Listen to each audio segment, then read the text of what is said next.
დღის წინ შალვა პაპუაშვილმა გაახმოვანა ეუთუ უდრის ძალიან მძიმე დასკვნის რამდენიმე პუნქტი, რომელიც საბოლოოდ აღმოჩნდა, რომ შეეხებოდა ამერიკის შეერთებულ შტატებში ჩატარებულ არჩევნებს. ამიტომ ჩვენ შეგვიძლია თავისუფლად ვთქვათ, რომ გაცილებით მძიმე დასკვნები ვინახავს, იმდენად არაადეკვატურ განცხადებებს აკეთებს, რომ ერთადერთი შეიძლება ეს დააბრალო მძიმე ემოციურ ფონს და ამას ოღონდ ვიღაცები ხელს უწყობენ. ასე მოუნდეს და დანიშნოს პრემიერ-მინისტრი, დანიშნოს ახალი არჩევნები, ამას თავის საფუძვლები ჭირდება. გუშინ ლაპარაკობდნენ, რომ პრემიერ-მინისტრი დაემუქრა. თუ რომელიმე ადამიანს გაძარცვავთ, თქვენ ძარცვის მოხდით აღმოჩნდებით ციხეში.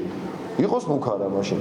კონსტიტუციაში მესამე ბუქში თუ არ ვცდები, წერია, რომ ხელისუფლების მითვისება არ შეიძლება. ყველა შემთხვევაში აქვს თავისი დამოუკიდებელი სისხლისამართლებრივი ხასიათი და ჩვენ არც უიმედოდ უნდა ვიყოთ და არ ზედმეტი იმედები უნდა დავამყაროთ 20 იანვრის შემდეგ პერიოდზე და რატო? თუ რამდენად შეძლებს ბატონი დონალდ ტრამპი თავისი დაპირებების შესრულებას.